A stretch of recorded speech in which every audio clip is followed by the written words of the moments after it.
All right, everybody, welcome to Math with Grace. Today we're going to be going through Algebra 2, Book 5, Lessons 11 through 15. Lesson 11 begins on page 29, and it's titled Matrix Determinants.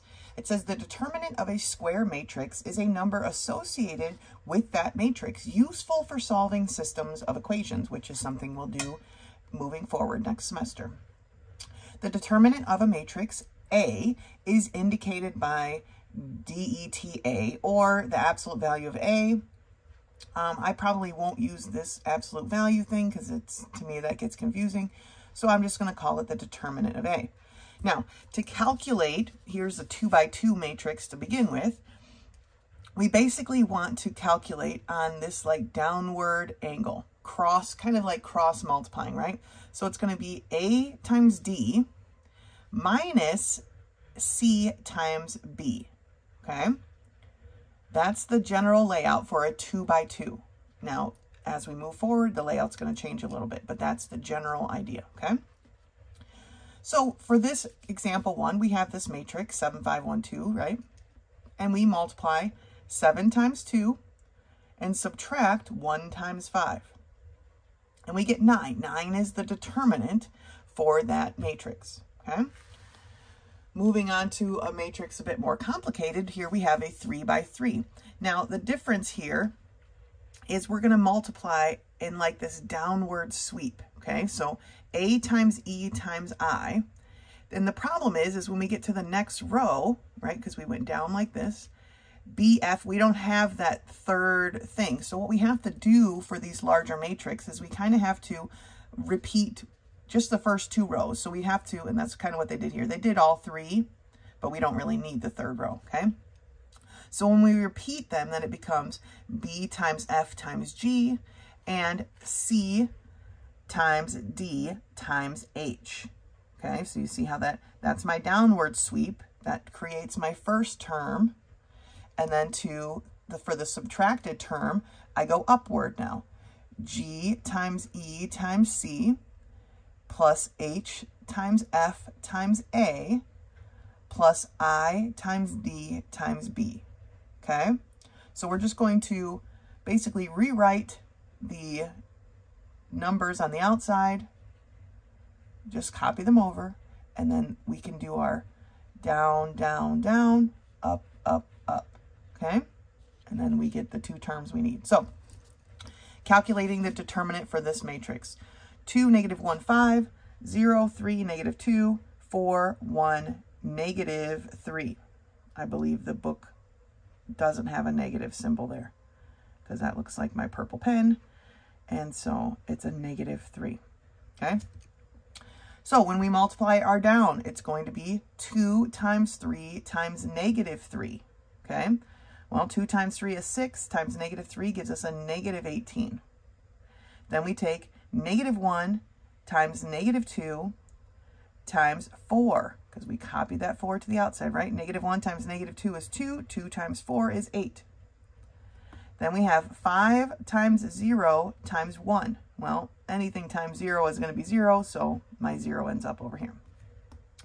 Then for my upward sweeps, right, we have 4 times 3 times 5 gives me 60. 4 times 3 is 12, times 5 is 60. Now remember, we're subtracting whatever this equals here, okay? So for my next one, I have 1 times negative 2 times a positive 2. Well, negative 2 times positive 2 is a negative 4. Then I have negative 3 times 0 times negative 1. Anything times 0 is 0. So we end up with negative 18 plus 8, or negative 10, minus 60 minus 4, or minus a 56, right? Negative 10 minus 56 is a negative 66, okay? So we just have to follow the pattern. So let's take a look at these problems together. All right, we are in Book 5, Algebra 2, Book 5, Lesson 11, page 29. And here are the 4 problems they've given us to calculate the determinants of the matrix. Okay, so remember, for a 2 by 2, we are basically just cross multiplying. So we're going to have 4 times 3 minus 1 times 2. Okay, 4 times 3 is 12 minus 2. The determinant is 10. Okay, for problem number 1. For problem number 2, it's still a 2 by 2, so we're still going to cross multiply. So we're going to have negative 8 times a negative 1 minus a negative 7 times, negative 8 times a negative 2. Okay, not even a negative 2. Did I write negative 2? No, that's part of the arrow. So sorry. Let's do it again. Negative 8 times a positive 2 minus a negative 7 times a negative 1. All right, now we've got it set up correctly. Negative 8 times 2 is a negative 16. Negative 7 times a negative 1 is a positive 7, but we're still subtracting that positive 7. So we end up with a negative 16 minus 7, okay, which is going to give me a negative 23. So my determinant is equal to negative 23. Right. Now for number 3 is when it starts to get a little bit more complicated, right? Now we have our 3 by 3 matrix, and so we need to copy the first 2. I mean, you can copy all 3 if it makes you more comfortable, but we really just need the first 2 sets of numbers. So 2, 3, 1, 1, 2, 3. Interesting. Okay. So now we're going to go on this downward sweep, and I didn't quite line them up correctly, but these guys go together. So we have 2 times 2 times 1 plus, I'm going to do my first term on the, for now, first, and then second term second, I guess, right? And then we have 1 times 4 times 1, and then 2 times 3 times 3. 2 times 3 times 3, okay? Didn't give myself enough space, apparently. So 2 times 2 times 1 is 4, plus 1 times 4 times 1, which is 4, plus 2 times 3, which is 6 times 3, or 18. So my first term in this setup is going to be 8 plus 18, which is 26, okay? So that's the first part. Now let's do the second part, right? The part we subtract, and that goes 1, 2, 2. So 1 times 2 times 2 plus 3 times 4 times 2, 3 times 4 times 2, and 1 times 3 times 1. All right, 1 times 2 is 4. 3 times 4 times 2 is 24, right? 3 times 4 is 12, times 2 is 24. And 1 times 3 times 1 is 3. So 4 plus 24 plus 3, or 24 plus 7, gives me a 31. So I have 26 minus 31. Remember, that's the setup. It's the downward multiplication minus the upward multiplication, right? So 26 minus 31 is a negative 5. So my determinant is a negative 5. All right. All right, last one, number 4. First thing first, we're going to write our numbers on the outside, right? So 2, 1, 5, 3, negative 1, negative 1. Okay, so going down, I've got 2 times negative 1 times 2 plus 3 times 4 times 5 plus 3 times 1 times negative 1. Okay, 2 times 2 is 4, times a negative 1 gives me a negative 4. 3 times 4 times 5 is 12 times 5, or 60. And 3 times 1s, but one of them is negative, gives me a negative 3. So 60 minus 7, my first term is 53. Okay, goes my downward. This is my downward term. You can always mark it however you can to remember, right? So now we need to go and do our upwards. And so my first upward term is going to be 5 times negative 1 times 3 plus negative 1 times 4 times 2. Okay. Plus 2 times 1 times 3. Okay. 5 times 3 is 15 times a negative 1 gives me a negative 15. 4 times 2 is 8 times a negative 1 gives me a negative 8. And 2 times 3 is 6. Positive, because there were no negatives on that one. So we have negative 23 plus 6 gives me a negative 17 for my upward one, right? So I have 53 minus a negative 17. Remember, this minus is part of the formula. That minus belongs to the 17. So we have 53 minus 17, which ends up being a plus, right? 7 and 3 is 10. You carry the 1, so 70. My determinant is 70. Okay? So we need to follow this pattern. Down 3, down 3, down 3, right? Minus up 3 plus up 3 plus up 3. Okay?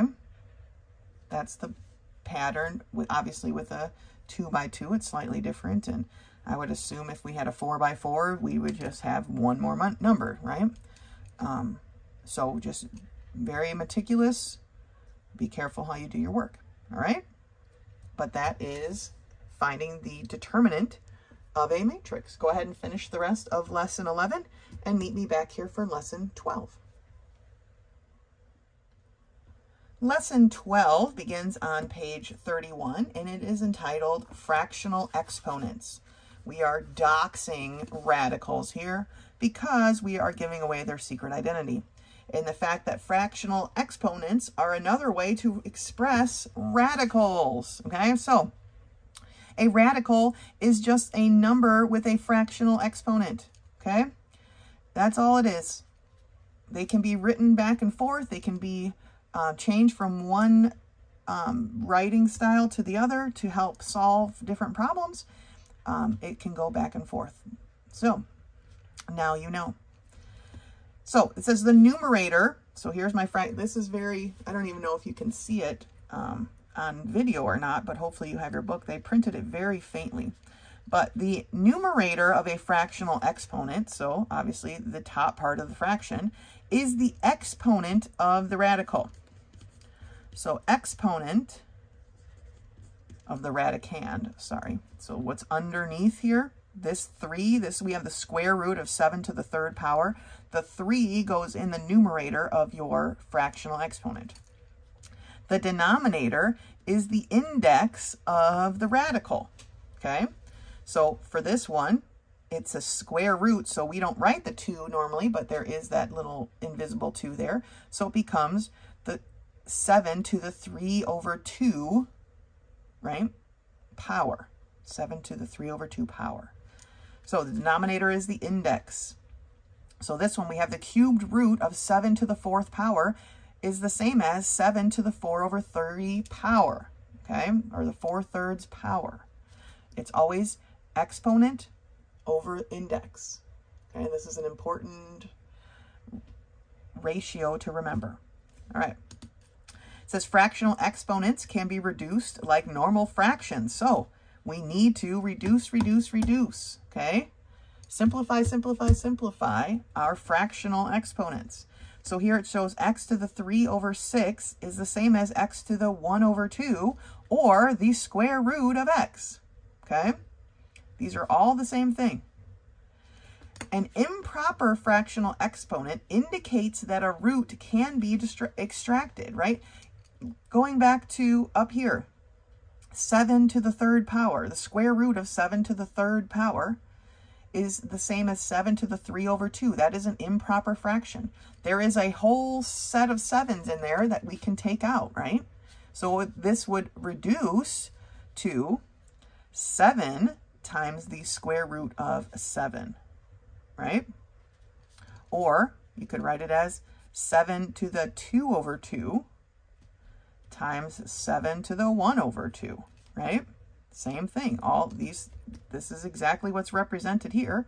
3 halves is the same as 2 over 2 times 7 to the 1 over 2. Because remember, when we have like bases, we add our exponents, not multiply, okay?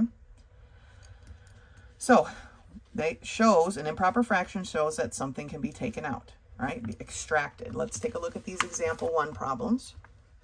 It says, convert the following radicals to exponential notation. Exponents, okay? The fourth root of 50. So 50 is to the 1 power. That's our exponent. That is our numerator. The fourth root tells me that's my denominator. So 50 to the 1/4 power, okay?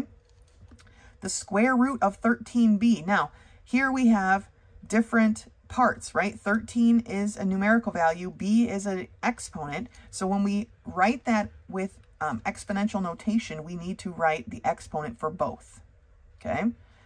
You can't just, it's not just going to be 13b to the 1/2 because that's not correct, okay? The 13 is to the 1 because it's to the power of 1 over 2 because that's my root, or my index, sorry, times b to the 1 power over 2 because that's my index. So 13 to the 1/2 times b to the 1/2 power. That is the correct way to do this. All right, if you're doing it in any other way, then you're wrong, okay? It is not 13b to the 1/2. That's only part of it. You're missing this whole part. If I were to rewrite this, this is equal to 13 times b, the square root of b, okay? These are not the same as this. So when you change this, it has to be each part. Same for here. We've got 3 different variables. So when we take the cubed root of each of these, each one is going to have a fractional exponent. So m to the 4 over 3, n to the 2 over 3, o to the 1 over 3. All right? For number 4, we have the fourth root of x squared y z to the 4th. Or x to the 1/2, so 2 over 4 reduced to 1/2. Y to the 1 over 4. And z was to the 4 over 4, so they just reduced it to z. All right? So on. Square root of 3a to the 3rd. So it's going to be 3 to the 1/2 times a to the 3/2. Okay? Here we've got an x on the outside, but we have x times the fourth root of y to the 3rd z squared. So it's still going to be x times y to the 3/4 times z to the 2/4 or 1/2. So here is obvious. If we were to change this back to radical notation, the x would not be under the radical sign. Just like this 13 wouldn't be under the radical sign because it doesn't have a fractional exponent. So when we split these up, we've got to make sure we put a fractional exponent for both. Here is the exponent property, and they've used examples with fractions. This is on the wall in the classroom. It applies to fractions and whole number exponents, okay? So this is nothing new. We've seen this before. Let's turn the page. At the top of page 32, we read that if an expression written in radical notation is not possible to simplify, rewrite the radicals in exponential notation. Okay, so before today, before this lesson, we could not solve this. The square root of x times the fourth root of x. They are not like numbers, right? We couldn't have solved this. They don't have a like index. But if we change it over to fractional exponents, then we have x to the 1/2 times x to the 1/4. That we can solve because we have like bases, so we add their exponents. So we are adding 1/2 and 1/4. Obviously, we need to change 1/2 to 2/4, right? So we end up with x to the 3/4, which then we can rewrite in radical notation when we're done. The fourth root of x to the 3rd. Okay, remember, the denominator is our index. The numerator is the exponent. That is the important ratio to remember, okay? Example 2. Here's a bunch of examples, a bunch more examples of adding our changing to fractional exponents and then back to radicals. Okay, so the square root of x times the cubed root of x. is the same as x to the 1/2 times x to the 1/3. So it's x to the 1/2 plus 1/3. You got to find that common denominator so we can add them and get x to the 5/6 this is. And changing that back is x to the 5th under the radical with the 6th power, okay? Or the 6th root of x to the 5th. Here we have the cubed root of a squared times the 4th root of a squared, which is the a to the 2/3 times a to the 1/2. Again, it's a to the 2/3 plus 1/2. All right, we add our exponents. Finding our common denominator gives us a to the 7/6 this is, or the 6th root of a to the 7th, which then can be reduced because remember, this was an improper fraction here. So one of those a's is definitely coming out. And it leaves behind 1, right? This, here we have a to the 7/6, right? Which you could break apart to a to the 6/6 times a to the 1/6. Well, 6/6 is 1. So 1a comes out, and there's times the 6th root of a to the 1 power is what's left behind, okay? That's how that breaks down. Now here we have the square root of y, the quantity to the 3rd power, okay? This one's a little bit different from the page before. Remember your exponents. This is a power to the power, right? This is y to the 1/2 power to the 3rd power. It's a power to the power. And when we have a power to the power, we multiply our exponents. So we take 1/2 times 3, and we end up with y to the 3/2, or the square root of y to the 3rd power, which is reducible, right? This is an improper fraction, so we know at least one y is coming out, depending on how our fraction is, of course. So we end up with y times the square root of y. For this next example, we have the quantity x squared y raised to the 1/2 power, okay? So we are multiplying, we have a power to the power, right? This is the same setup. We have a power to the power, so we multiply our exponents. So x squared 2 times 1/2 is just 2/2, or 1, right? Y to the 1 power, so 1 times 1/2 is 1/2. So we end up with x times y to the 1/2 power, or x times the square root of y. All right? Now, for the last one, we've got division here. Now, remember, when we divide, right, when we multiply, we add our exponents. But when we divide, we subtract our exponents. So here we have x divided by the 4th root of x, or x, when they've put it in 4s to make it easier, so 4/4 is 1, right? Divided by x to the 1/4, 1/4, okay? So 4/4 minus 1/4 gives us x to the 3/4, or the 4th root of x to the 3rd power, okay? So when we multiply, we add our exponents. When we divide, we subtract our exponents. If we have a power to the power, we multiply our exponents, right? It's just a review of how we use our exponents. Let's take a look at these examples together, or these problems together. So I so seldom look at the gray bar that I didn't realize right here they have the synopsis, so to speak, of the rules of exponents. So if you're having trouble remembering the rules of exponents, here is a great tiny little synopsis for you. Okay? All right, let's take a look at these problems. So we are in Algebra 2, Book 5, Lesson 12, page 32. Problem number 1 is the cubed root of x squared times the square root of x. So we are going to write these, and the directions read, convert to fractional notation and simplify, express answers in radical notation, extracting roots when possible. Okay, that's what the long instructions give. So first things first, we need to change this over to fractional exponents. So for this first one, I have x. Now remember, it is exponent over index. Okay, so it has an exponent of 2 and the index is 3.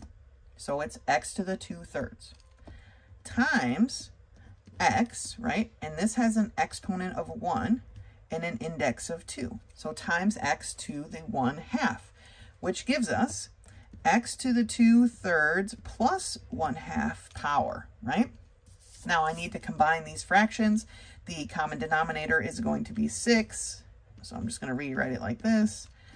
3 goes into 6. We need to multiply it by 2, right? So 2 times 2 is 4. We need to multiply this one by 3. So it becomes a 3. So we have x to the 7/6, right? Which is x to the 1 power, right? Or just x times x to the 1/6 power, or x times the 6th root of x. Remember, this is my index, that's my exponent. So the 6th root of x. Okay. Number 2, we've got the square root of b divided by the 5th root, of b. So first things first, fractional exponents. This is b to the 1/2 power divided by b to the 1, because it's to the 1 power, right, over 5, because that's its index. Okay, so I have b to the 1/2 minus 1/5. All right, now I need to add these fractions properly, so they have to have a common denominator. That common denominator is going to be 10. 2 has to be multiplied by 5, so I multiply 1 by 5. 5 has to be multiplied by 2, so I multiply 1 by 2. So I end up with b to the 3/10 power, right? 5/10 minus 2/10 is 3/10. And so I can rewrite that as the 10th root of b to the 3rd power. Okay? There's no reducing 3/10. That's just what it is. So the 10th root of b to the 3rd power. Okay. Remember, multiplying, we add our exponents. Dividing, we subtract our exponents. Now, for number 3, we have a power to the power. Okay, before we can figure that out, let's write what's inside the parentheses in fractional form. So we have x to the 2/3 power squared, right? We have the quantity x to the 2/3 power squared, power to the power. So here we multiply our exponents. So we have x to the 2/3 times 2, okay? Or x to the 4/3. Now, again, 4/3 is an improper fraction. That tells me that I have an x I can pull out of this fraction, right? I have x to the 3/3 times x to the 1/3, right? I just split that apart. If I were to add these back together, I'd still get 4, right? Because when we multiply like bases, we add our exponents. That would give me 4/3. I've split out the whole, and then I've left the radical, or the improper, or not improper, but the fractional exponent aside. So I have x times the cubed root of x. Now, of course, you can put this into radical form first. It would be the cubed root of x to the 4th power, and then reduce. You can reduce it however you want. I just want you to be able to see that this is what's happening, okay? So x times the cubed root of x. For number 4, we have the square root of x divided by the cubed root of x. So again, first step, fractional notation.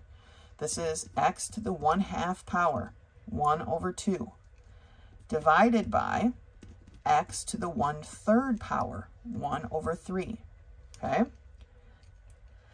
This tells us we have x to the 1/2 minus 1/3, because when we divide like bases, we subtract our exponents.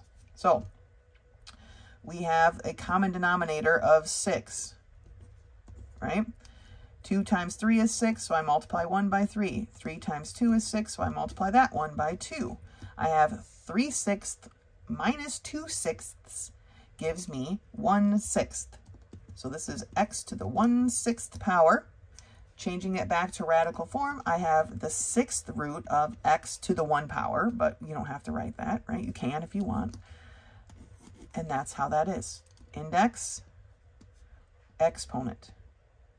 Okay, let's take a look at the next two. So for number 5, we have the 4th root of y times the cubed root of y squared. First step, fractional exponents. This is y to the 1/4 power, 1 over 4, times y to the 2/3 power. 2 over 3, 2/3 power, okay? So I have y to the 1/4 plus 2/3 power, okay? I need to find that common denominator. It's going to be 12. 4 times 3 is 12, so I have to multiply the 1 by 3. 3 times 4 is 12, so I multiply my 2 by 4. That gives me 3 12ths plus 8 12ths, or y to the 11th 12ths power, okay? Which we translate back to exponential form as the 12th root of y to the 11th power. Okay? Index, exponent. Remember this exponent index fraction, okay? Exponent, index. All right, let's look at number 6. We have the quantity, the square root of a raised to the 3rd power. So we have a power to the power. So let's take a look. What is the fractional exponent of the square root of a? Well, it's a to the 1/2, right? That's the most basic one. A to the 1/2 raised to the 3rd power is the same as a to the 1/2 times 3. Right? We multiply, we have a power to the power, we multiply our exponents. So we have a to the 3/2 power. This is an improper fraction. I know there's a whole a in there, so I'm going to break it up to a in the 2/2 times a to the 1/2. Okay? If I re-add these fractions, like we do when we have like bases with exponents, right? We add our exponents, I'd come back to 3/2. But this tells me I have one whole a, and I have the square root of a, right? A to the 1 power, a to the 2 index, or the radical square root. So a to the square root of a, okay? If you're having trouble remembering your exponential rules, maybe make a copy of this little square to keep with you, okay? Because this goes over everything. We multiply like bases, we add our exponents. We divide like bases, we subtract our exponents, although that looks like a plus sign, doesn't it? We subtract our exponents. Okay? When we have a power to the power, we multiply our exponents. And when we have a quantity raised to a power, we have to distribute that power throughout. Okay? This you need to change. That should be a minus. A minus B. All right? Okay. That's it for the lesson part of 12. Go ahead and finish the rest and meet me back here for 13. Lesson 13 begins on page 34, and it's titled Graphing Simple Rational Functions. So a rational function takes this form. F of x equals g of x over h of x, but that's kind of complicated. These are rational functions, right? It's just a polynomial over a polynomial, which is represented here, but when you look at that, it's like, oh, that's really weird. But we've been dealing with stuff like this, not graphing it necessarily, but we've been dealing with problems like this for a while. So what we're going to be focusing on is this rational function here. F of x equals 1 over x, which is graphed right here below, it says.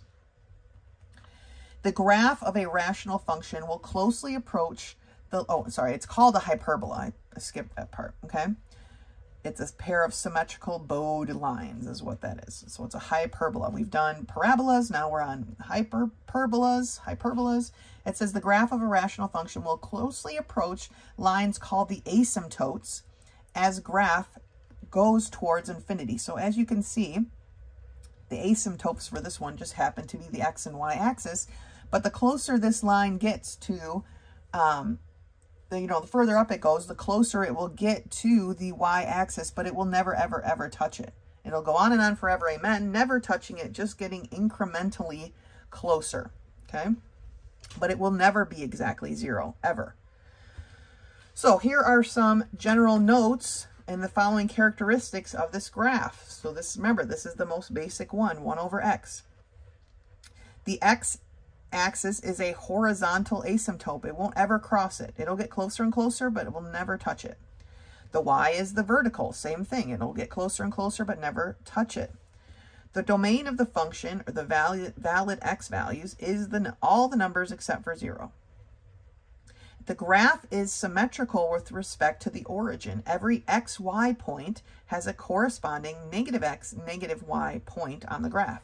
So if x is 1/2, okay, y equals 2. If x is a negative 1/2, then y equals a negative 2, okay? It has opposite symmetrical points because this is its line of symmetry is actually right here, basically, okay? They're not going into that too much, but that's where the line of symmetry is, all right? Let's keep going on page 35, top of the page.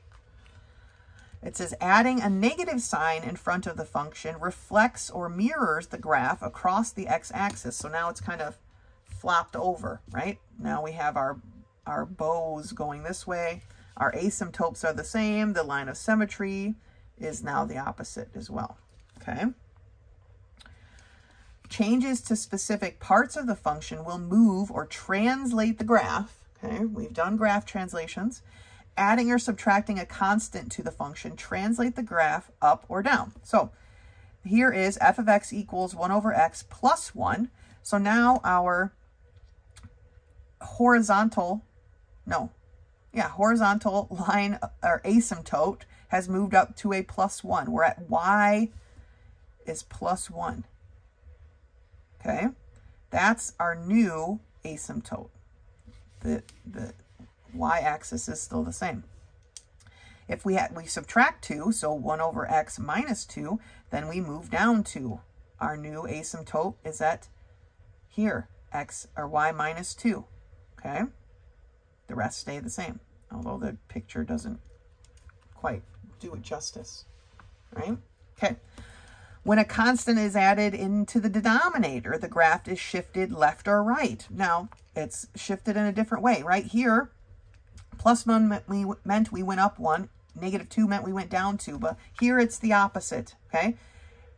1 over x plus 1 tells me we're shifting it left to a negative 1 asymptote, okay? 1 over x minus 2, we're shifting right to a positive 2 asymptote, right? So when we put it in the denominator, it shifts it a little bit different. We need to make sure you're aware of that. Changing the constant in the numerator changes the shape of the curves, but it does not affect the asymptotes. Okay, so we figured out how to do the asymptotes. If this 1 that's in the numerator changes, all that's going to affect is where your points are plotted when we figure out where to plot points. Let's turn the page and look at the rest of this explanation.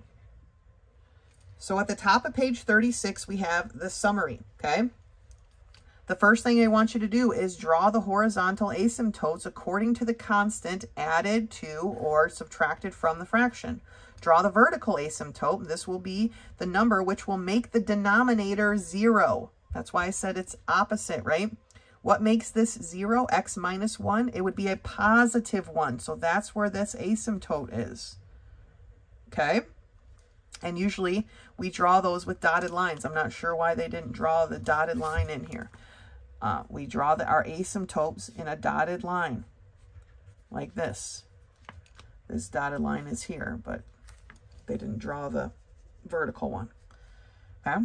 Choose at least 2 x values greater than and 2 x values less than the value of the vertical asymptote and use the x value to find the y value, right? You're going to set up your chart and you're going to solve for your points. Now, I like to use things opposite the line of symmetry. The line of symmetry is always going to have a slope of 1. I'm not going to say always. Here, at the very least, it has a slope of 1. Most cases it does.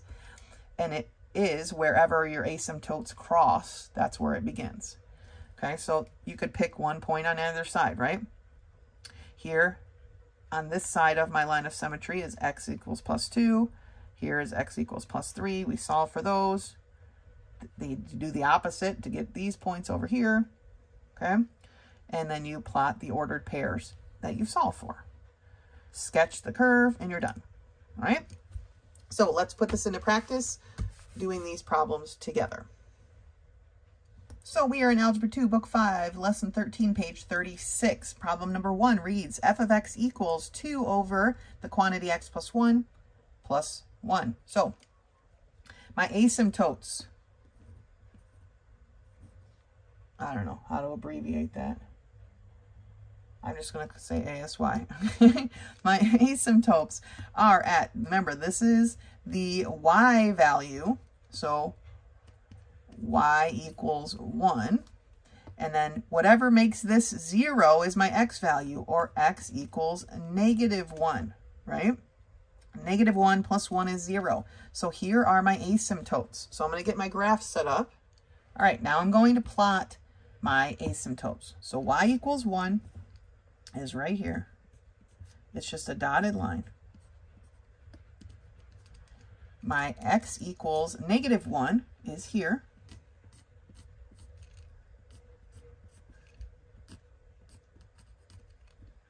Those are my asymptotes plotted, right? Setting up my points. So looking at where my x's are going to fall here, I'm definitely going to look at x equals 0, right? And at the very least, x equals 1. So 0 and 1. Let's solve for those points just to get us started, right? If x is 0, then I have 2 over 1 plus 1, right? 0 plus 1 is 1. So 2 over 1 is 2, plus 1 is 3. So when x is 0, y is a plus 3. So 1, 2, 3. Remember, don't count your points off of where your asymptotes cross. We're still plotting our points based off the coordinate system, so based off the origin point. So when I'm at 0, positive 3, then my point goes right there. Now for 1, I have 2 over 1 plus 1 plus 1, right? 2 over 1 plus 1 is, or 2 over 2 is 1. 1 plus 1 is 2. So when x is 1, y is 2. Okay, now let's just see what the opposite is here, because I would go, here's my asymptotes, right? I would want to check x is -2 and x is -3. So -2, -3. So I have 2 over -2 plus 1, or sorry, plus 1. So this is a -1. 2 over -1 is a -2. -2 plus 1 is a -1. So I have x is -2, y is a -1 right here. For 3, -3, sorry. I have 2 over -3 plus 1 plus 1. So -3 plus 1 is a -2. 2 over -2 is a -1. -1 plus 0, or plus, oh my gosh, -1 plus 1 is 0. So x is -3, 1, 2, 3, y is 0. So it doesn't always work out perfectly, especially when you translate it. You remember how it said you always have the opposite. If you have x comma y, then you have -x comma -y, but that's only if you aren't translated, right? If it's just 1 over x. And so we don't have that right now. So when we draw our curve in, we want to remember that it's going to come close to my asymptotes, but never cross. Okay? So something like that. You need 2 points per piece of the hyperbola, okay? I want to see 2 points on each. Then you can just draw your curve, okay? Dotted lines for our asymptotes. All right, let's take a look at number 2. For number 2, we have f of x equals 1 over the quantity x minus 3 minus 2. So for my asymptotes, okay, I have y equals -2, and I have x equals a positive 3, because positive 3 minus 3 is 0. All right, let's set up the graph. Okay, so my asymptotes. X equal, or let's start with the y, I guess. Y equals negative 2. There's my y asymptote. X equals a positive 3. That's over here.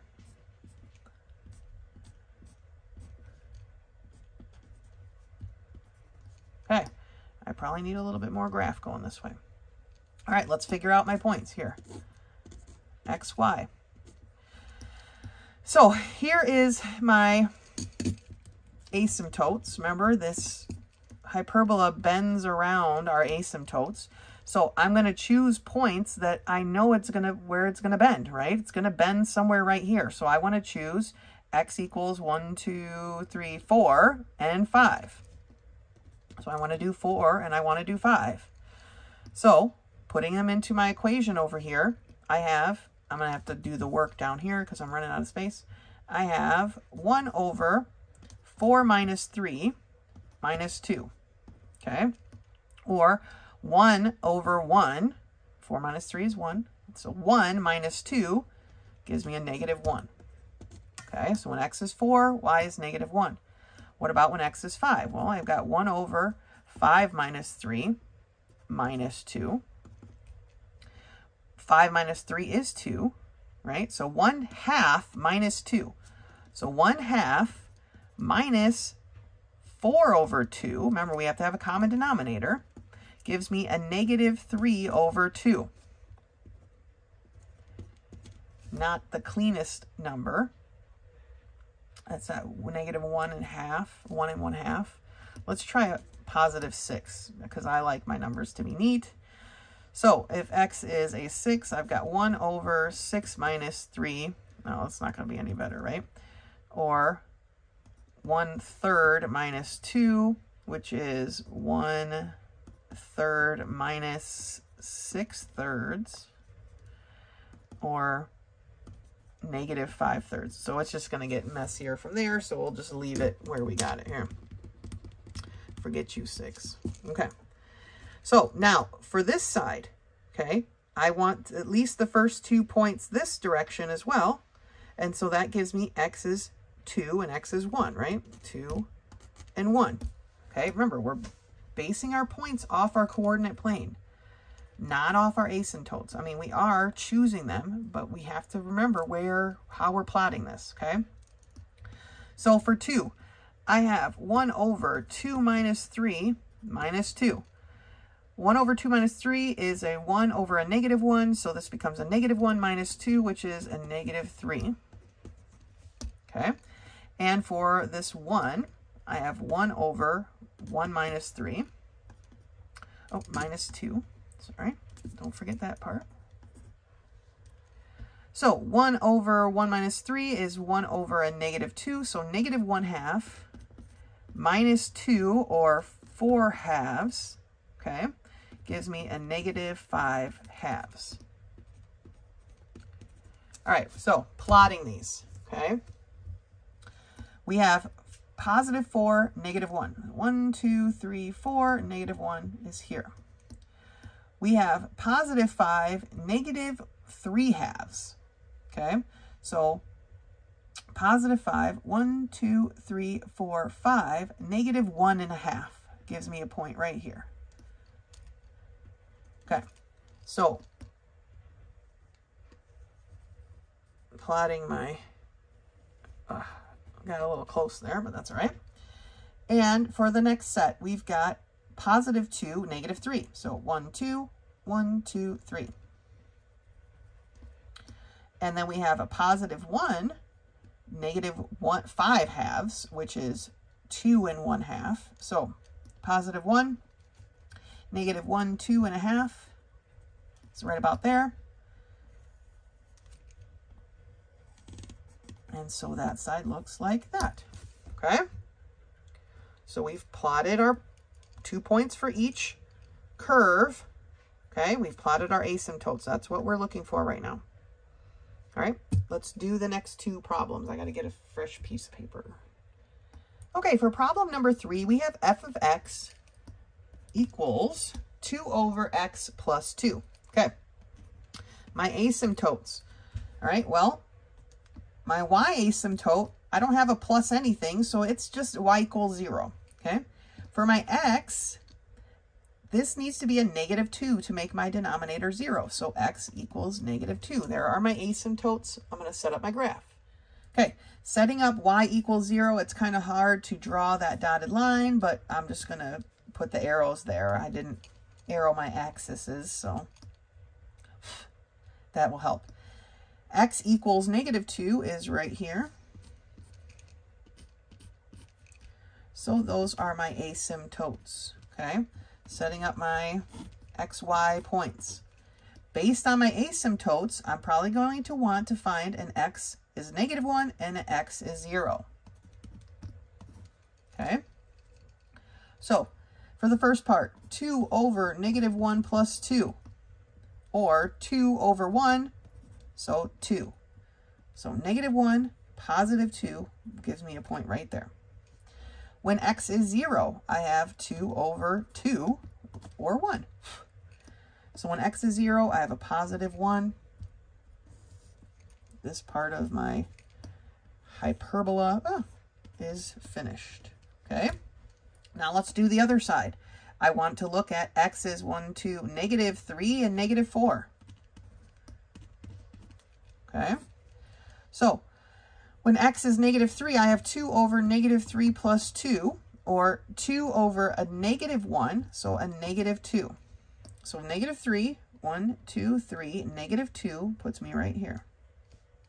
And when x is -4, I have 2 over -4 plus 2, or 2 over -2, which is a -1. So -4, -1. 1, 2, 3, 4, -1 is down here. It's kind of getting pinched a little, but we can represent it just fine like that. Okay? So, again, we've determined and labeled our asymptotes. Then we set up our point little chart here, and we figured out 2 points for each piece of the hyperbola. Okay? And there we have it for number 3. Let's take a look at number 4. Number 4, they've given us a f of x is equal to -1 over x minus 3. Okay, so our asymptotes are not different, right? Our asymptote is going to be y equals a -3. That's this part. And what would make this denominator 0? Well, x equals 0 would make it 0. All right, so let's set up our graph. All right, I've set it up a little lopsided because our asymptote down here is at y equals -3. So that way we have room for everything. And x equals 0 is just the y-axis, right? Setting up our points. Okay. Here is my asymptotes. Now, remember, this is negative, so I'm going to be using, what is this, quadrant 2 and 4, right? Or no, it goes this way, right? So 1, 2, 3, 4. So 2 and 4, I guess I said it right. I just was pointing at the wrong thing. So we're going to be over here and over here, because remember, the negative makes it flip. So, but that will be discovered when we do our points. So it's that simple. We're going to use x is -1 and x is -2. Okay, so when x is -2, we have -1 over a -2, right? Minus 3, or we have a +1/2, because these negatives cancel each other out, minus 3. So 1/2 minus 3 is what we're ended up with, which is 1/2 minus 6/3. Nope. Sorry. It'd be 6/2. I don't know where that came from. Which gives me a -5/2. So when x is 2, y is a -5 over 2. Okay? Well, what about when x is 1? I'm just going to do it down here because I don't obviously have space. So I have -1 over -1. Okay? Minus 3. Well, this becomes a +1 minus 3 is a -2. So I have -2 minus 5 over 2, which is 2.5. So 1, 2.5. And I have a -1, -2. So -1, -2. So that is enough. 2 points are enough to give me my general shape. It's going to look like this. All right, so now let's do the other side. +1, +2. Okay, well, when I have a +1, I have -1/1 minus 3, or -1 minus 3, which is a -4. When I have x equals 2, I have -1/2 minus 3, or a -1/2 minus 6/2, which is a -7/2, which is what? 3.5, -3.5. Okay, so +1, -4. 1, 2, 3, 4. +2, -3.5. 1, 2, 3.5.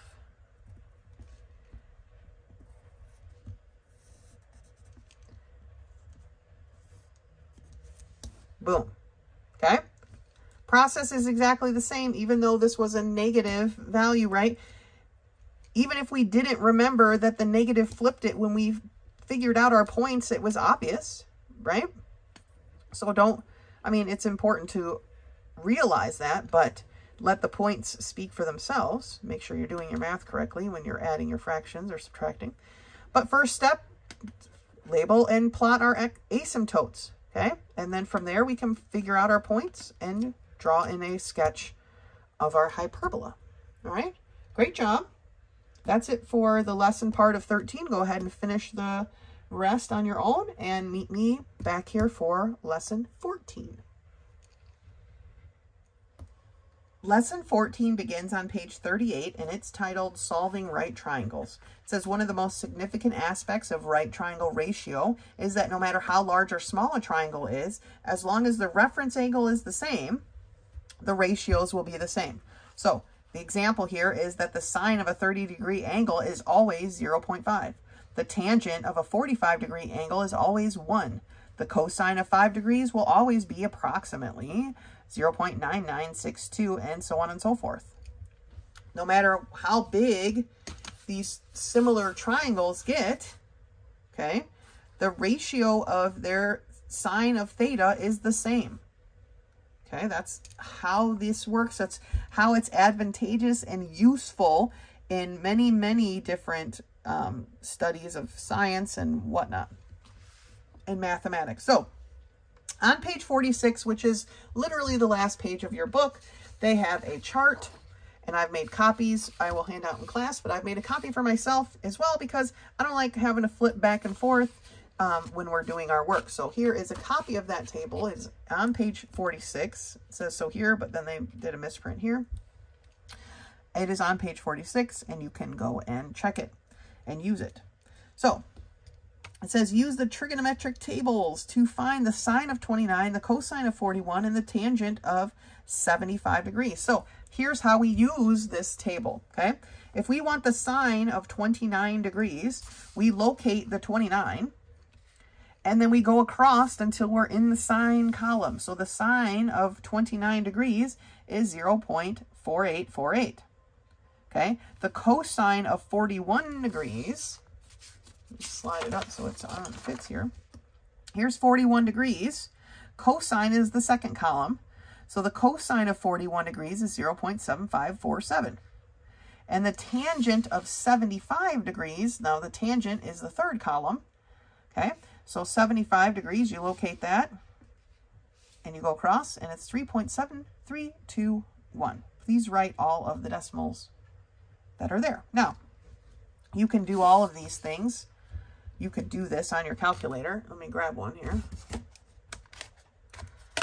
Even Apple iPhones have this. If you turn your calculator app sideways, you can do it on your phone. I'm sure other phones do too. I'd have to look. But you could find this data as well on your calculator if you just put in 29 degrees and you hit the, oh, I guess you got to put it in first, the sine of 29 degrees. And it's going to give you, now we only use the first 4 decimals, so you don't technically need your chart for that, but you can figure out these with your calculator, okay? Now, it says now they want you to find the angles for the decimal equivalent given. So for those, now we're working backwards, right? We have a sign that is equal to 0.5150. What angle does that belong to? Well, we need to go through the sign column until we get to 0.5150. Now, most times you're not going, I mean, here it is perfectly, right? 5150. It is 31-degree angle. Most times it's not going to fall exact. You're going to have to round a little bit. You're going to have to choose which one is closer because it's going to fall somewhere in between. I'm not going to mark it wrong if you are. If it fell between 28 and 29 and you picked 28 and someone else picked 29, well, I'm not going to mark one or the other wrong. But if you've said 27 or 30, then I probably will, okay? So here we have a tangent of 0.1944. So here's my tangents, and I'm going to go to 0.1944. Here it is. It is an 11-degree angle, okay? And then let's look at this last example, was a cosine 0.0698. Cosine. Now, the cosines here start at 1, so I know I'm not going to be hitting a 0.6 in this column, right? I'm looking for a 0.06. So I'm going to start down here because I have my 0.0s down here. So 0.0698 is here, and it is an 86-degree angle, okay? So just be careful how you're looking at this. Sines start at 0, so the cosine is 1. Way over here, the sine is 1, so the cosine is 0. Remember, they're opposites of each other. So that's how you use this chart.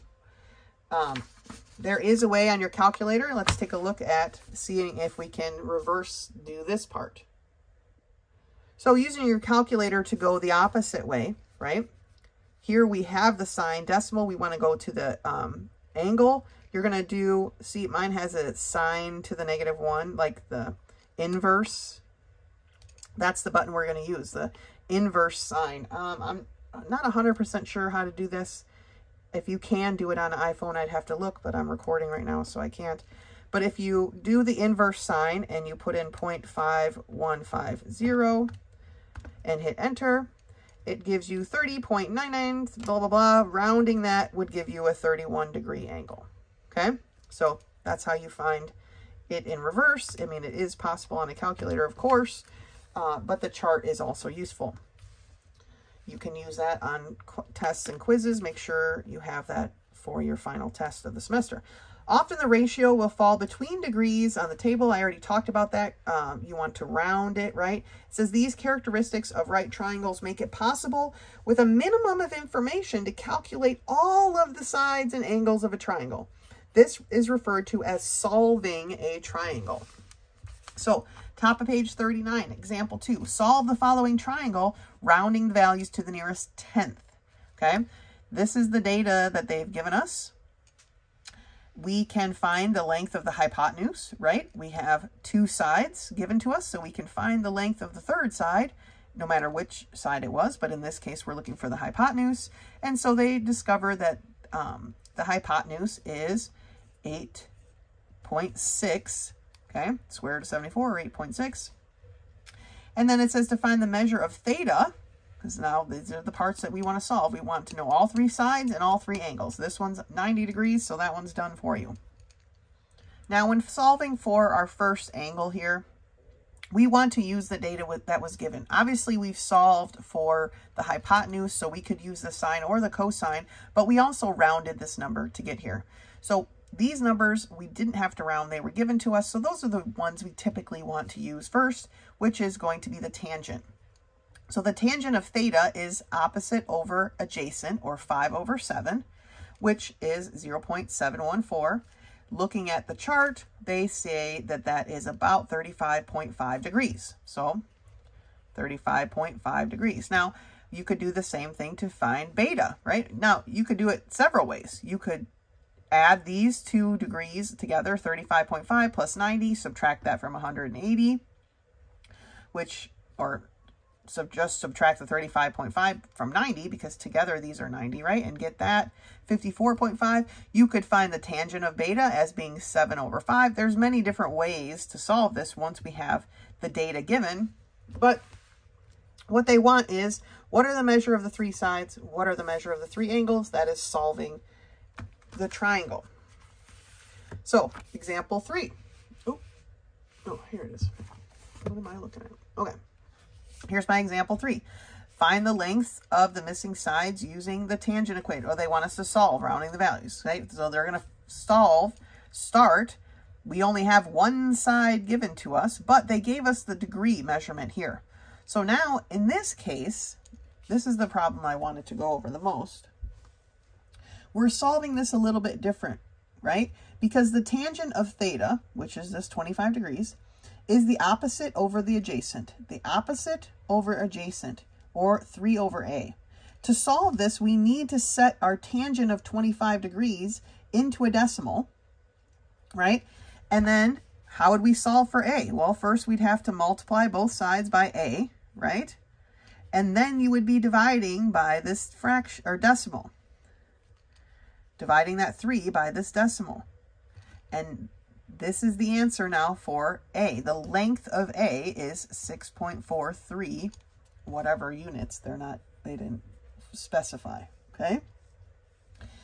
Now that we have two sides, even though we rounded this one, it's all we've got, right? We can solve for the third side, which they did here, and found that C is 7.09, approximately. These are all approximations, right? Now that we have all of our sides done, well, even before we had all our sides done, we could figure out what beta is, because theta plus beta is 90 degrees. That's the definition of a triangle in general, but definitely a right triangle. The two acute angles equal 90. So we already know that if you take 90 minus 25, you'll get beta, which is then 65 degrees. Okay, you want to use the simplest way that you can. Of course, you could always do the tangent or the cosine or the sine, but then that involves more rounding when it's pretty precise to just subtract.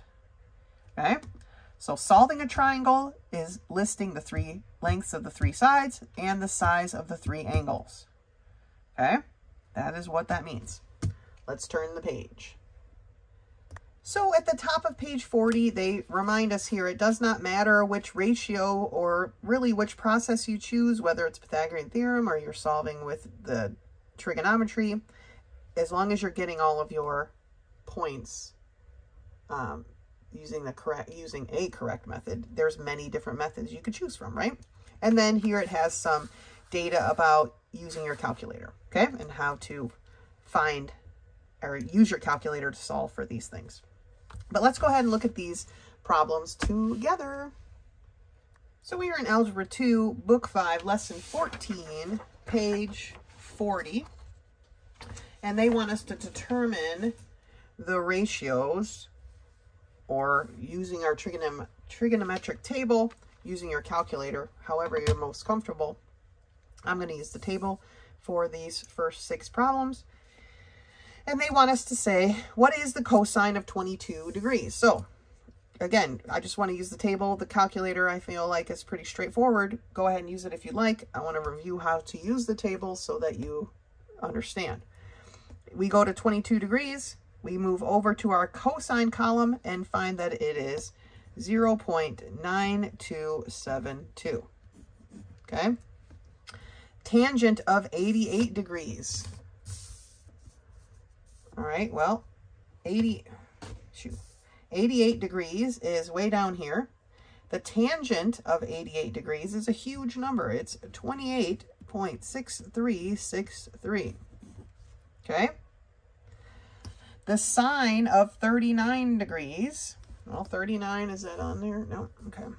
39 is here, the sine is here, so 0.6293. Okay? That's the sine of 39 degrees. Now for the next 3, they've given us the decimal version. They want to know what the angle is. So I have a tangent of 0.3249. So I'm going to start up here because my tangents are the smallest coming from the top down. So 0.3249 gives me to here. Okay, so you see my tangent is 0.3249. I travel across and I see that that is 18-degree angle. Okay, My sine for number 5 is 0.0698. So sine 0.0, it doesn't say 0.0s for long, 0.0698 is a 4-degree angle. And the last one is a cosine of 0.8660. So I'm going to start at the top again, and I'm going to scroll down until, well, I'm going to slide down until I find 86. All right, so 8660 is here in my cosine column. Make sure you're in the right column. Travel over, and it is 30 degrees.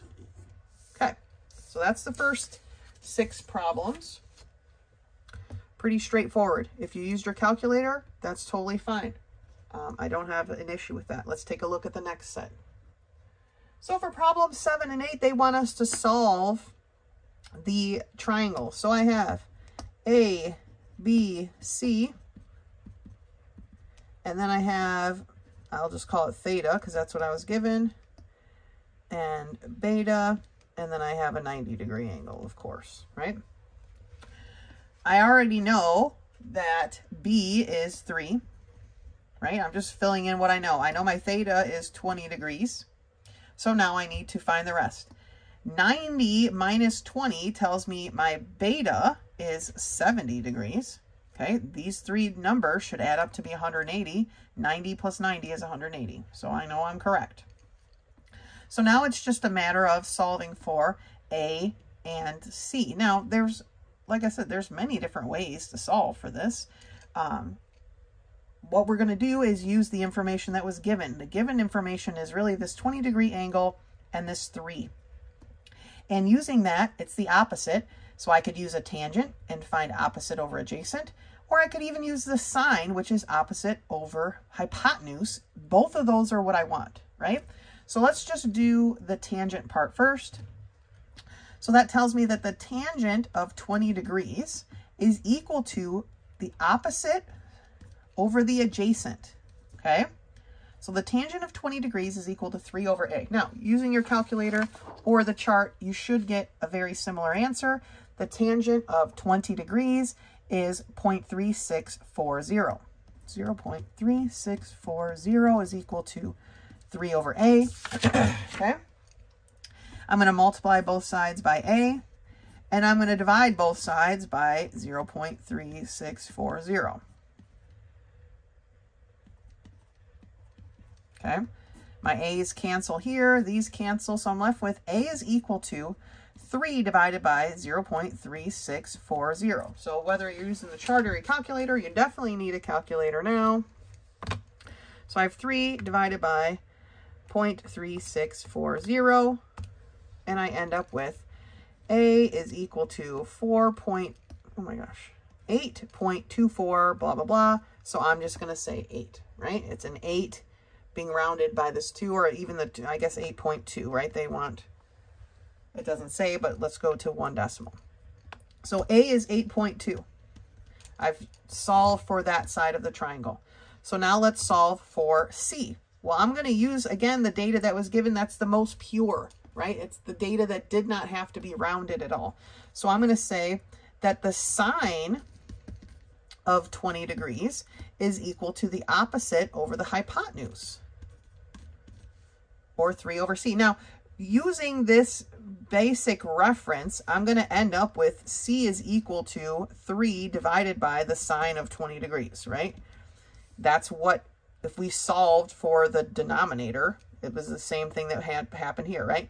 A was equal to 3 divided by the tangent of 20 degrees, so we're just going to set it up like that. C is equal to 3 over the sine of 20 degrees. Okay, here's my chart again, 20 degrees. My sine is 0.3420. So 0.3420. Again, if you use your calculator, it's fine. Okay, so I have 3 divided by 0.3420. It gives me that C is equal to 8.77. I'm rounding a 7 based on a 7, so it's going to be 8.5. Now, remember, our hypotenuse has to be the longest number, and that just so happens that it is, not by much, but it is the longest, and so that works out. And then here are all of the measurements for that triangle. Okay, I've solved this triangle. Please set up your answers so that I can see them clearly. I'd prefer it if they weren't just dotted all over the place. You set them up in a neat space. A little one particular boxed in area would be great. So let's look at number 8. For number 8, they've given us this triangle, but the parts are the same, right? I need an A and a B and a C. I need a theta, and they've given us the answer for beta, and then I have a 90-degree angle, right? Because it's a right angle. Beta is 37 degrees. They've given us the hypotenuse this time as 7. And so that's really all the data they gave us. So if we take our calculator here and we have 90 degrees minus 37 degrees, gives us that our theta is 53 degrees. And just to check, 53 plus 37 plus 90 is 180 degrees. So that is, we can't even see it, 180 degrees. So that is correct for our angle measurements. So now we just need to figure out our two sides. Now we were given this 37, so we can figure out that the sine of 37 degrees is b over 7, right? Opposite over hypotenuse. So the sine of 37 degrees is equal to b over 7. Or our b is equal to 7 times the sine of 37 degrees, right? We multiply both sides by 7. Right? So what is the sine of 37 degrees? Well, let's use a calculator for this one, right? So the sine of 37 degrees is, it's going to be 7 times 0.6018, right? Or our b is going to equal 4.21 or 4.2. All right, we've got one piece left. It is adjacent to the angle that they gave us. Now, I always like to use the pure measurements, the measurements that we didn't round. So I'm going to do that and know that the cosine of 37 degrees is equal to A, adjacent, over hypotenuse. Multiplying both sides by 7, I know that A is going to equal 7 times the cosine of 37 degrees, right? So what is the cosine of 37 degrees? Well, the cosine of 37 degrees is 0.7986. The 3 is the next one, so I'm just going to leave it as a 6.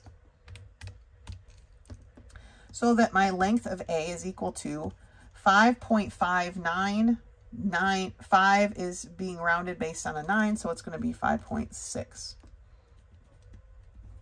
Okay, and there are all the measurements. My hypotenuse is the longest side, so my measurements should be correct, right? If you get an answer that is bigger than your hypotenuse somewhere else, then you need to go back and check your work. All of my angles measure 180 altogether, so we're good there. All right, so solving the triangle. Just take one piece at a time, okay? I am a purist, and I like to use the given data, right? I don't want to have to keep using numbers that we rounded over and over and over again. So I use the data given.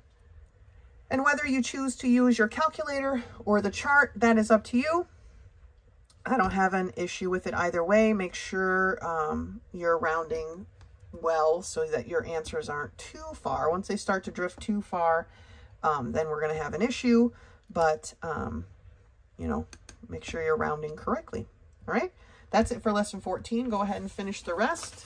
As always, lesson 15 is available for extra credit. If you complete this and turn it in to me, it will be available for extra credit. Contact me if you have any questions. Otherwise, until next time.